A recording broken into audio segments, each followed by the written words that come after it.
About 2 years ago, I had a new family member. No one got married in my house, nor was a child born in a hospital. But my brother decided to get a baby puppy to our house. The baby puppy made our house so vibrant and lively. It had small little paws, soft fur, and twinkly eyes. He made all the women in my family, my cousins in my neighborhood go, "Aww." He calmed everybody's heart who saw the puppy. My grandmother, who was old and traditional, fought into the idea of living with an animal in the same house. Even her motherly love fell on the puppy.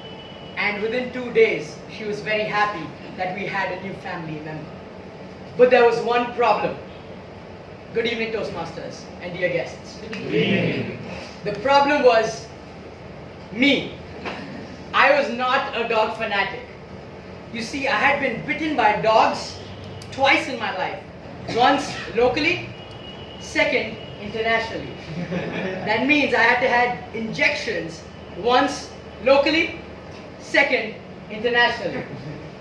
I was going to see how it played out with this dumb dog that my family had got. One day, my brother calls me, I'm at work, and he says, "Naren, what shall we name the puppy? The cute little beagle." I said, "Brother, give me 5 minutes, I'll do some research and get back to you." So I go, open my laptop, help Google, ask Google for help, and being a fan of the Sanskrit language, come up with the perfect name for the little puppy. I call my brother. My brother says, "Naren, do you have a name?" I said, "Yes." With a proud feeling, with my chin up, I said, "The name is Schwan."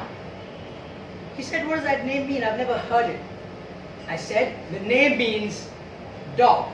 It means dog in Sanskrit." I was very proud of the research I had put in, but he hung up. Later on in the evening when I went home, I heard the new name of the puppy without a second consultation. It hurt my heart. That's okay. Everybody was calling him Mac.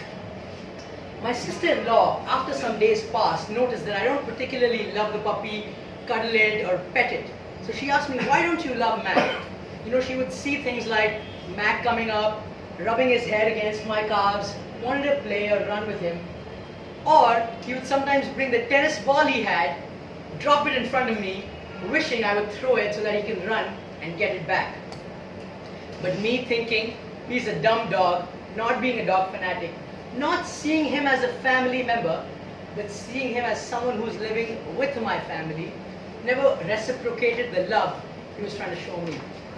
But things would change. One Sunday, about 6 months ago, I was sitting on my couch, and like usual, Mac rushed into the living room with his excited behavior and wiggly tail. But today was different.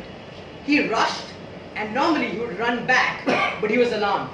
He stayed there because he saw another dog right in front of him. Mac and the other dog met eyes. There was tension in the room. Mac took a step forward, the other dog took a step forward. Mac took a step backward, the other dog took a step backward. I was enjoying this scenario on a boring Sunday, having some laughs too. But then, I saw something that I've never seen a dog do before. I thought Mac would run back. But he takes a step forward, takes a second step forward, and the other dog approaches him. There's 2 steps away from the other dog. Mac takes a 3rd step forward, and he's about to take a final step forward. Going ahead, his nose hits the mirror. Mac was not facing another dog, but he was facing an illusion in the mirror of himself.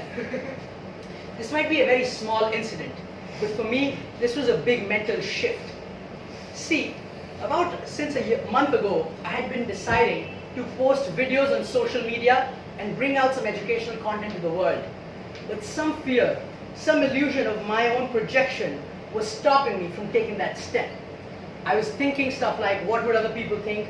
What's ahead of me? Without jumping into action.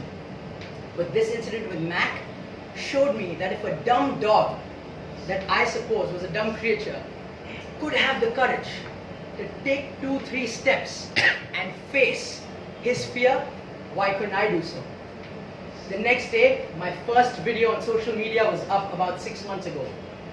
and it was received very well with my friends, family, and whoever saw it. I was escalated.